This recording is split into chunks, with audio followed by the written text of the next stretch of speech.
morning, and today we're at the Hubnut Social, and quite lucky that I've got Rover Joe from the Rover Joe YouTube channel. A car I've been quite excited to see is Rover R8. Now, my grandfather actually had a couple of Rover R8s. In fact, he had SD3s and HHRs as well. So I've been quite keen to see another R8 because it's been far too long. In fact, I'd love to actually own one myself.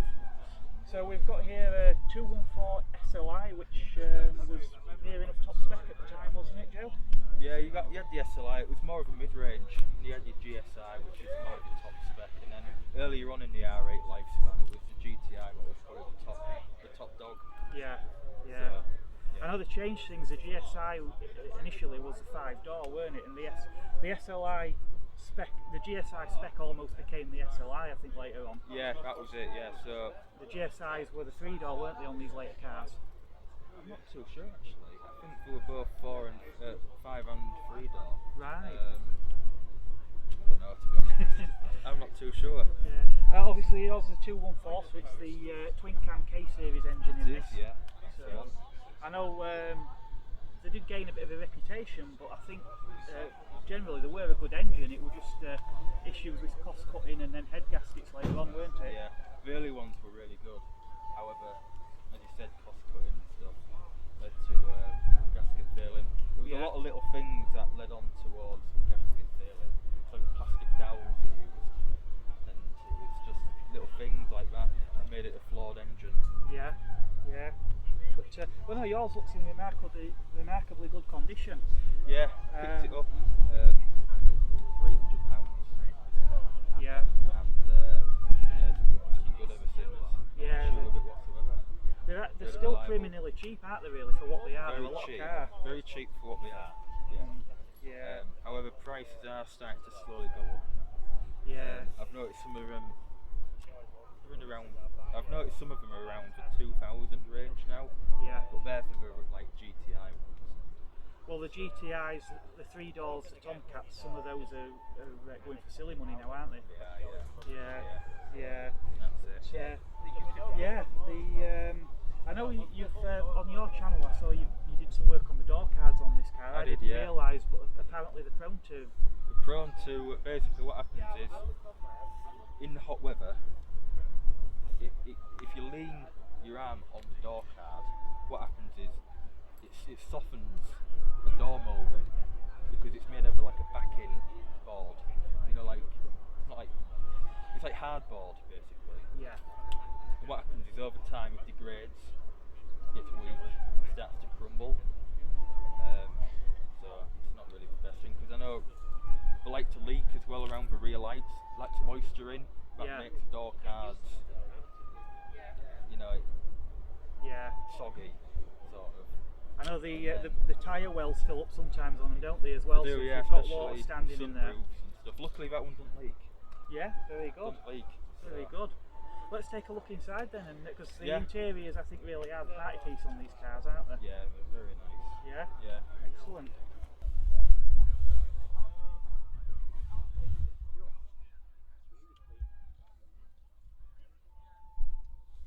So, this is the interior of the Rover 200. Now, they did come in different colours and stuff like that. Some of the early ones were blue, and you had your beige, you had a light grey, and also this colour, which I believe is ash grey. And it's a manual. Usually a lot of the 214s were manual. Mainly the 216s were automatic with the Honda engine. What else can I say? It's got the original cassette player. It still works. It's kind of finicky every now and then. It doesn't like to play sound in the speakers at the front, but it's just an old cassette player, so there's going to be issues like that. And I do like cassettes. I'm a big fan of cassette tapes and originality. Yeah. And then we've got the original Rover mats down there, also in the back as well. And yeah, it's got electric mirrors, it's got electric windows, electric sunroof, so it's pretty well spec'd. Yeah, it's nice to see. I know these SLI's got the sunroof and the electric mirrors. Yeah. A lot of these late cars were the SCI, weren't they? And they were, yeah. They omitted a few things, didn't they? Yeah, the SCI was more of a sportier spec, so you had half leather seats, different fabrics on the door cards. I do believe some of them didn't have airbags. I think the airbags were very late on, because obviously a lot of the older cars didn't have them. So it was a very late addition to the R8. When basically what happened was, when they started producing the R3, they used pretty much the same wheel as the R3 and the R8. So this is probably out of the R3 and just so. Yeah. You've actually got an R3 as well, haven't you? I have, yeah. It's a 25. It's a later one. It's an IL spec, so it's mid-range again. It's basically like this. I just changed it up a bit. So yeah, this is SLI, and then they changed it to IL. Don't know why. It's just what they did.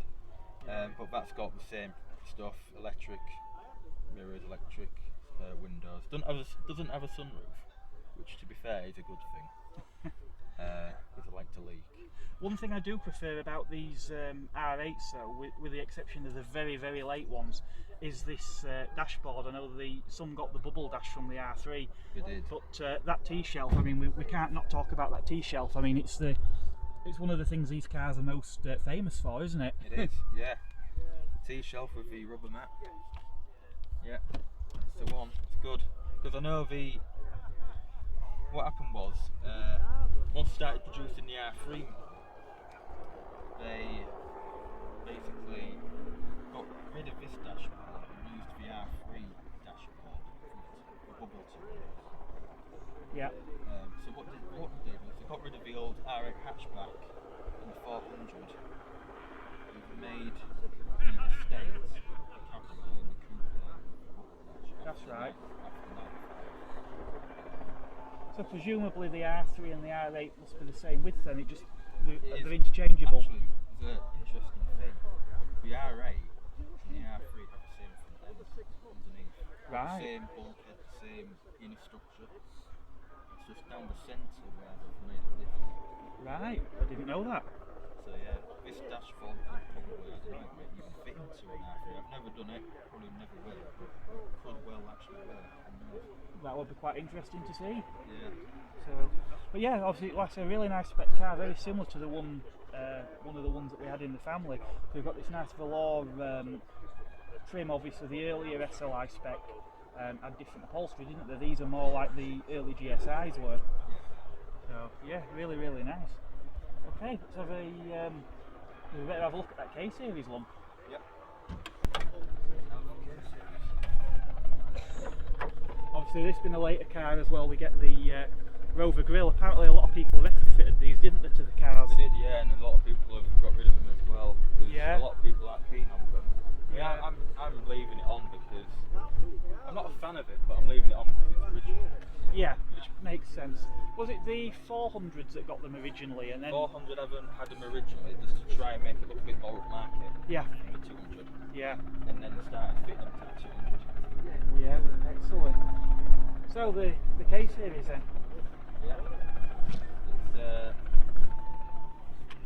well, I think this one's a 90 brake horsepower. Right. Got fuel injection. The early ones, some of them were really poverty spec ones, had a carburettor. Right. And they had a choke on it. Some of the very early ones. Right. 214S. Yeah. That would have had the choke. And yeah. They're about 70 horsepower, 70 odd horsepower or something like that. Yeah. Yeah. But you had the 8 valve as well. Yes. A lot more uncommon. That was on when they started making the 214i. That was the lowest spec.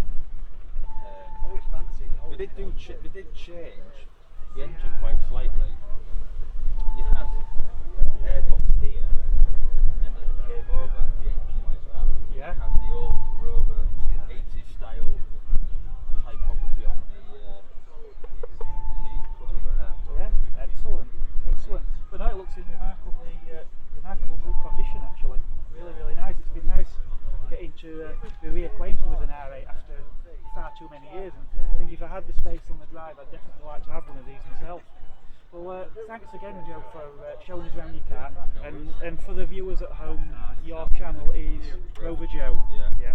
Excellent, thank you. No worries. There's also one thing to show you.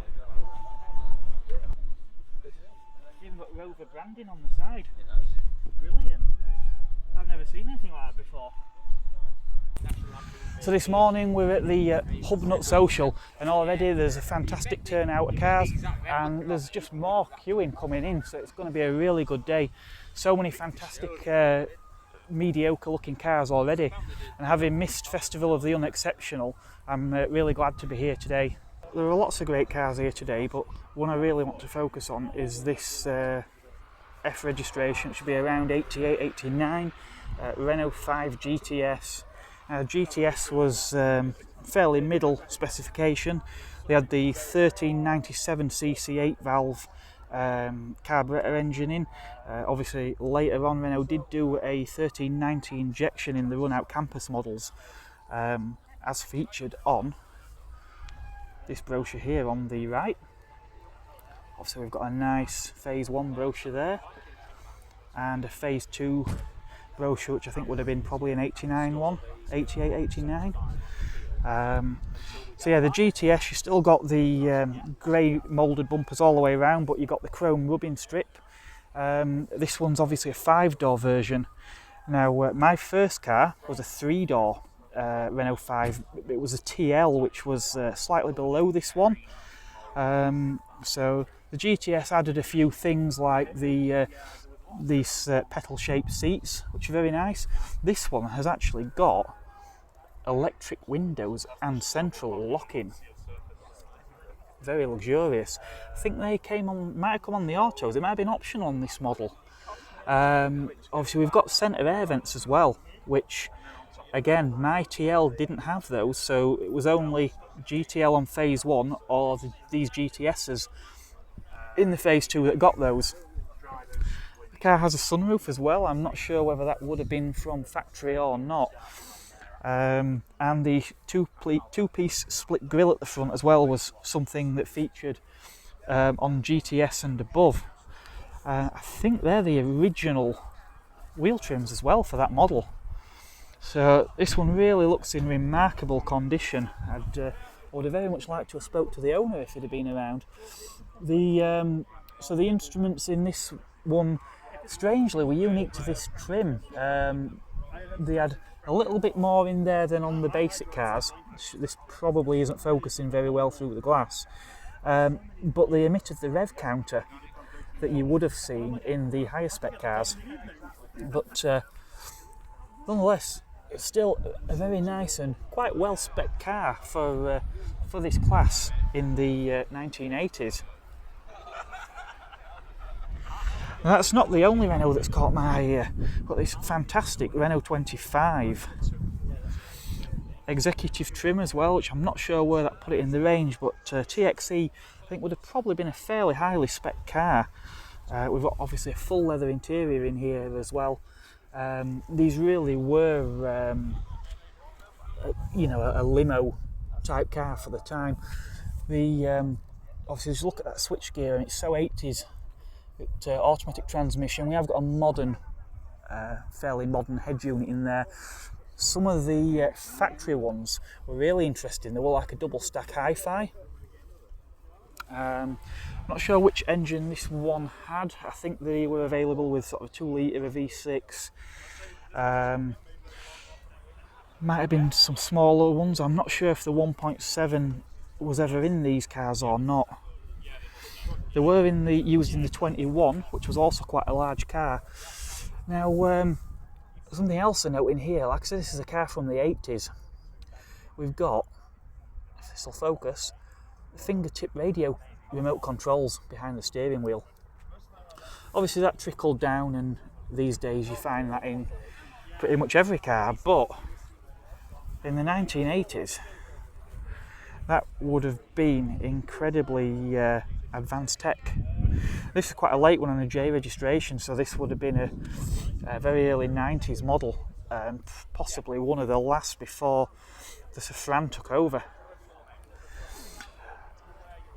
Car that looks familiar, this 205 Mardi Gras, which we saw at the Lloyd's Vehicle Consult in Social only a couple of weeks ago. Absolutely immaculate, this car. Really, the camera just doesn't do justice to how tidy this car is. It's a 5-door Citroen AX. Again, another little car that just seems to have completely disappeared from our roads. So many interesting cars. This video could run on for hours and hours if I were to feature every car here in detail. Citroen Bx Estate. Again, in period, I weren't that mad on the BX, but now I think they look fantastic, and I wonder, when I think of EVs, I think, why can't all modern EVs look like a Citroen Bx? Because they still look like a car from the future. And look, there's more coming in. So there's a JDM event on here today as well that was postponed from the previous week.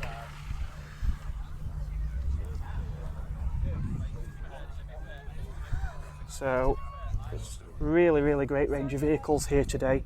And look, I've bumped into Steph from idrivaclassic. Hello, I work at the Motorist, and I'm helping with my professional hat on today because I'm marketing sales manager here, and I'm helping run the Hubnut Social, which, as you can see, is massively busy. It's such a good day. So thank you, Ian and Carly, so much for coming. We love having you. Thank you, Steph. Nice meeting you. Bye. Now, I was speaking earlier to the owner of this Punto, who's actually having a chat around my car, which I've come in the Megane today. But again, another car, I haven't seen a Mark 1 Punto for quite a while, and especially not a convertible one. This one obviously badged a 16 valve, which in the 90s, 16 valves actually meant something. Most of the Puntos you would have seen would have probably been the sort of 55S or SX, or I think they also did a 60, a 75 and 90, which presumably related to the power output. Oh, and we've got a Bertoni badge on there. How cool is that? Really like this.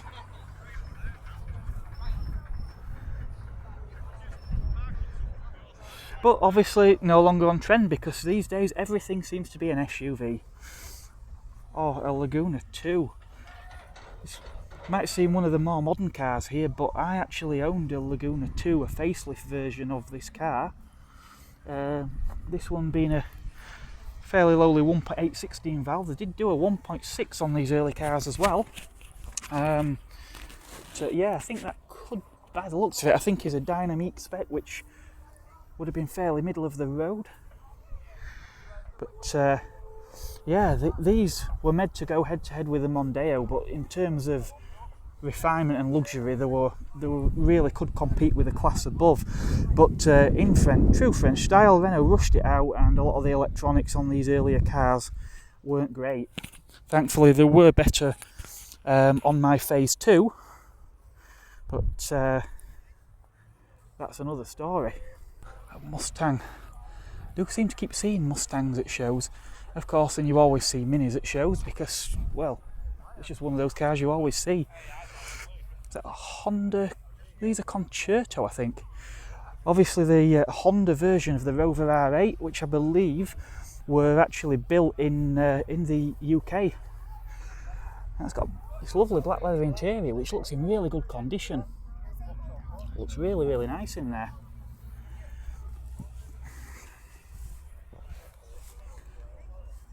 Yep, Concerto 1.6i IS SE.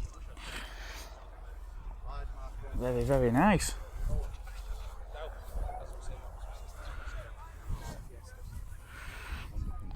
Oh, Toyota Supra. Actually, once rode in one of these, it was 3 litre, I think, normally aspirated. Of course, there was a turbo version as well. Something perhaps a little more Hubnut, as we are at the Hubnut Social.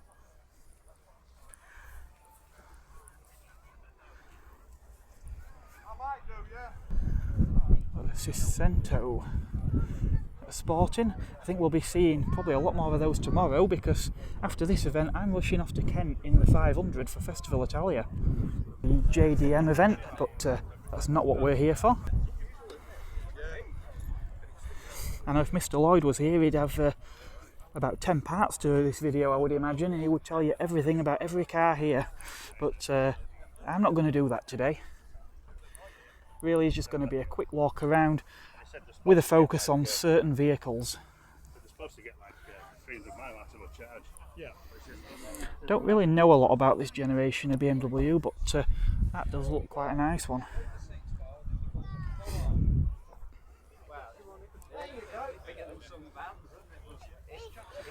There's something I haven't seen for a while. I think we all know someone who had a Ford Escort like this.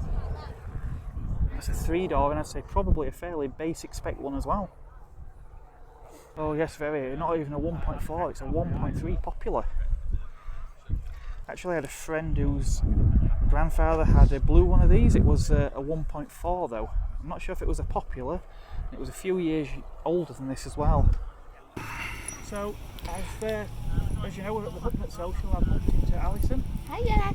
And Alison's got this fantastic Mark III Golf GTi, a car I've not seen for quite a while. And some people say the unloved one with the Mark 1 and Mark 2 being so iconic, but I think these have gained quite a following. So, Alison, tell us a bit about the GTi. Yeah, so my GTi was bought for £270 a couple of years ago. It's had no engine bother, it's had electrical faults, it's broken down on me, it has had 2 clutches, it has had all sorts wrong with it.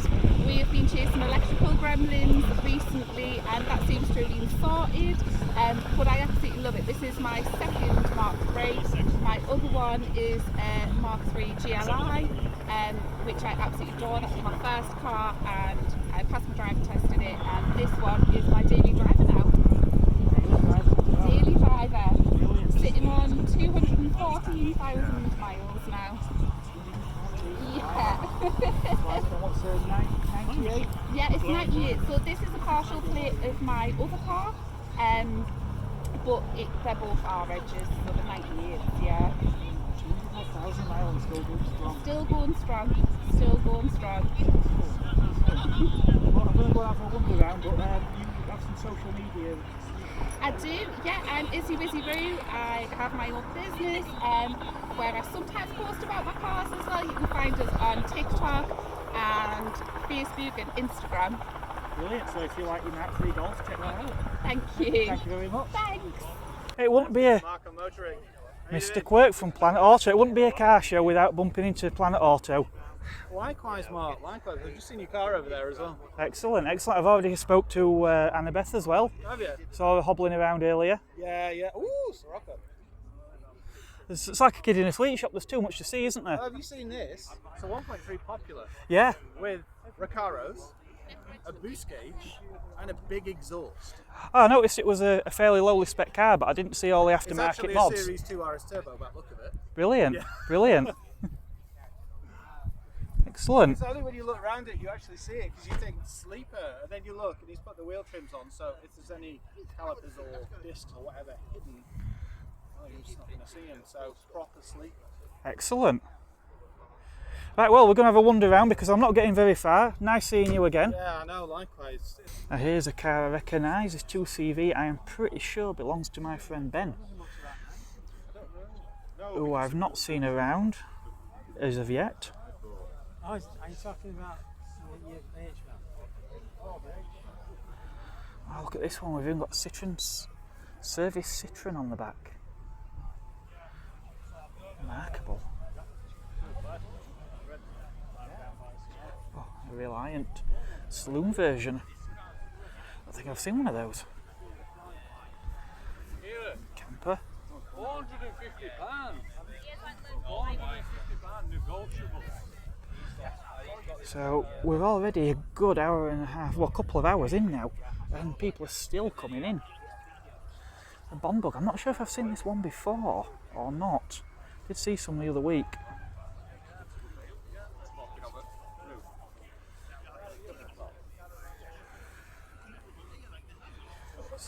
So many cars.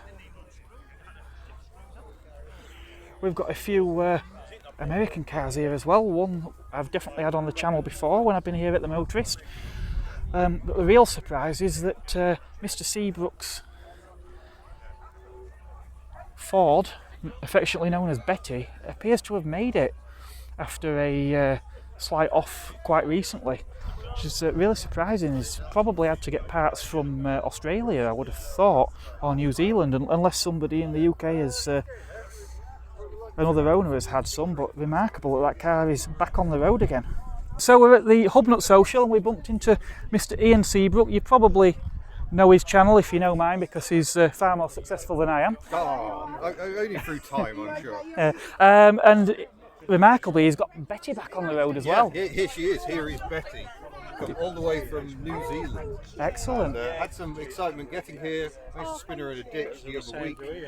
But yeah, she's back on the road. She's here, ready to go. Brilliant. Well, thank you for saying hello to the viewers of Mark on Motoring. No worries. And I'm going to go have a look around now. So, but yeah, absolute pleasure meeting you. Yeah, enjoy the show.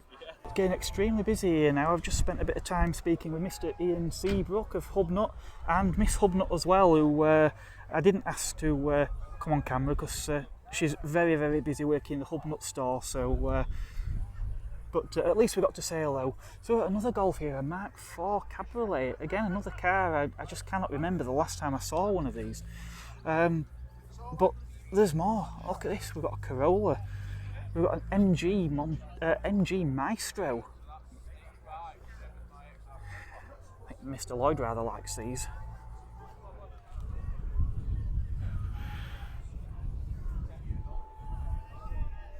Could probably tell you all about them as well if he was here.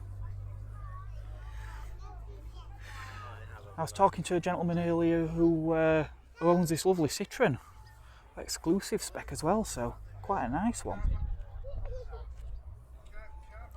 This is a pre-facelift car as well.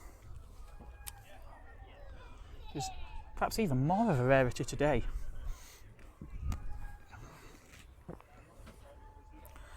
An MGTF. Again, I don't know if it's age, but I do quite like the idea of one of these.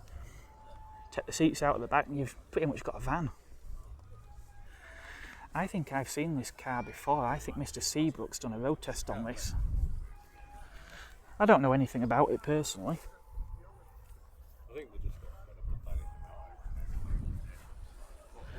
But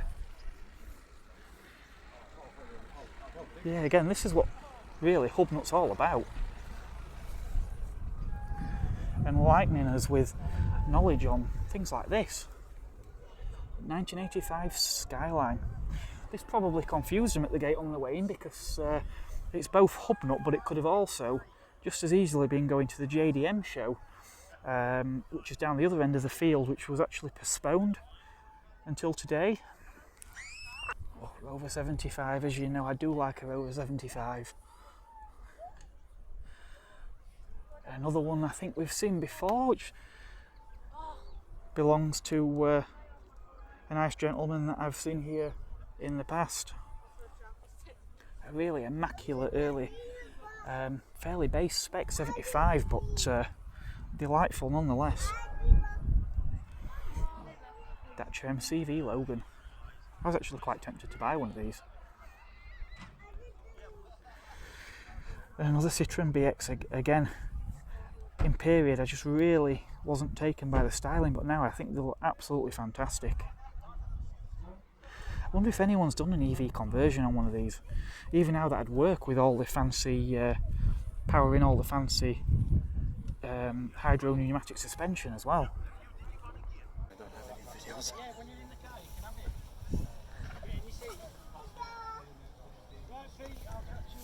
X here, rather nice looking dark red. And a car I haven't seen in a long time, and we have two of them here. I think this could be quite a late one. It's got the revised dashboard in there by the looks of it as well.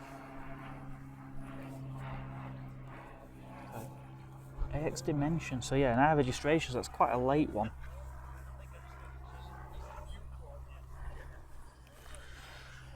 Audi 100.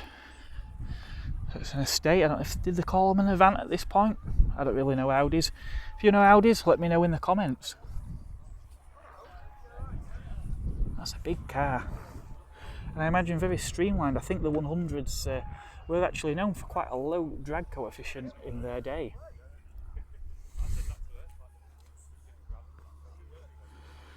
Citroen Cactus, very future Hubnut.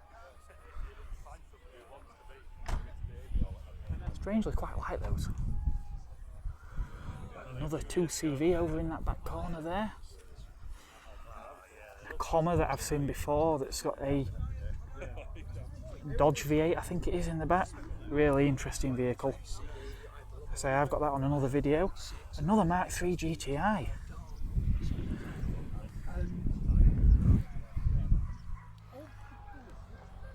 75 Estate. Still in awe, and there still seems to be people arriving. Triumph Spitfire. I like that. Oh, another Mark IV convertible. Again, just having seen one over the other side a little earlier on. Another 2CV, and why wouldn't there be? Probably one of the most famous 2CV owners probably is Mr Seabrook himself. And this is AX GT Sport. I'll have a look at that. That's really, really nice.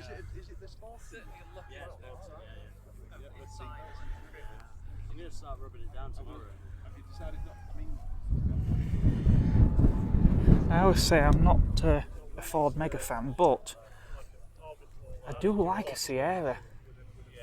So C registration around 1985. Obviously a rather controversial jelly mould shape when these came out, but obviously went on to be a really big seller. I really like the wraparound dashboard layout in these. So this obviously been very much like the early design. In fact, it is definitely the early design. Those tail lights and that plinth. So 1.8 LX, I think that is. Yeah, but that's two-tone and the rubber spoiler, because in the 80s everything was better with a rubber spoiler. But nice array of brochures as well. Other memorabilia, I like that.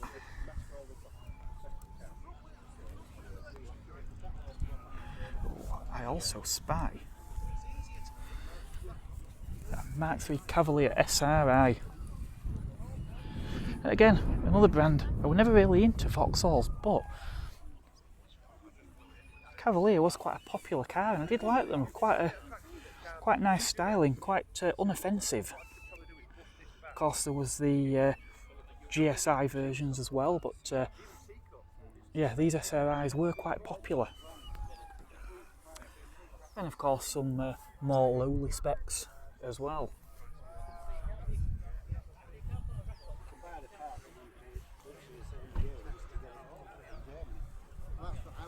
Brilliant. Oh, now we really are blessed. We have got a Mark I Twingo. If you've never seen one of these on UK roads, then don't be surprised, because they didn't sell them here.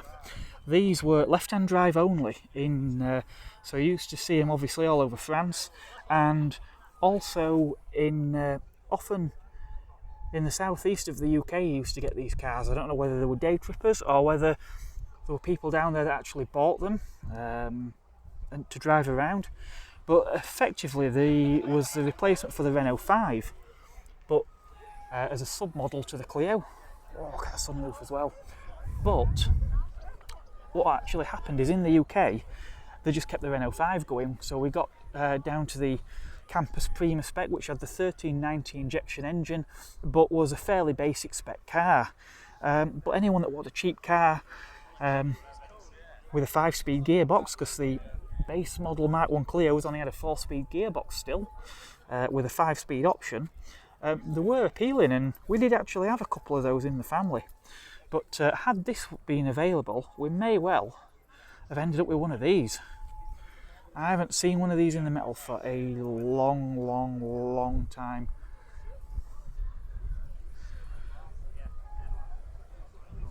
an MG Montego.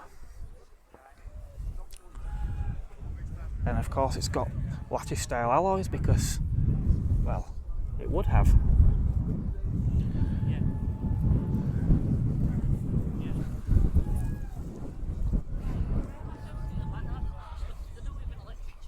Oh, a Mark II Granada. Now Mr Coleman, the rubbish mechanic, would probably like this very much.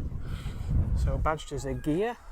Again, whether it's a gear or a Gear X I don't know, but this being the saloon version, Mr Coleman, you'll have seen in the video I did recently at the Lloyd Vehicle Consulting Social, had the estate version, this being the saloon counterpart. This one's an automatic as well. So just have a look. I imagine it'll probably have the 2.8 litre.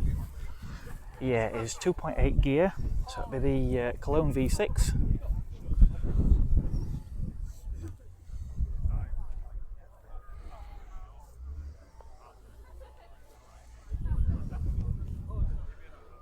Keep your granny alive. I like that. But yeah, these were quite a luxurious car in the time, and in fact still quite nice even now. Again, I'm not featuring every car in detail here. Oh, that was on the Hubnut channel recently. But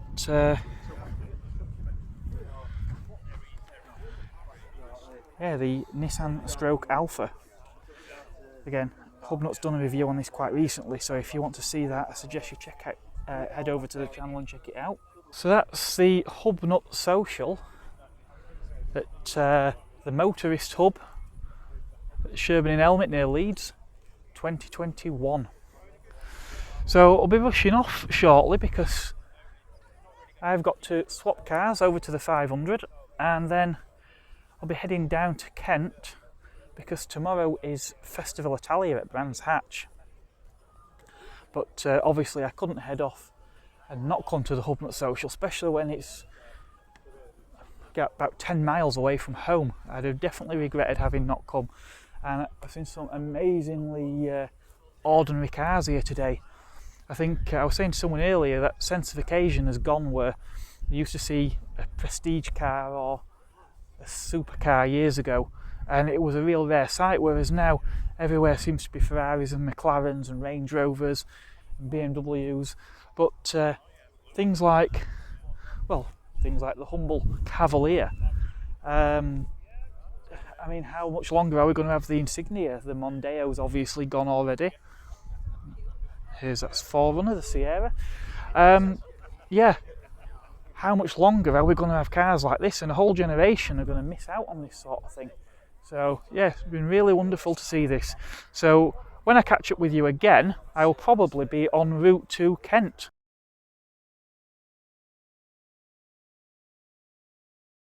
So another car I managed to miss, I don't know if it were a late arrival or not, but it's this Vauxhall Senator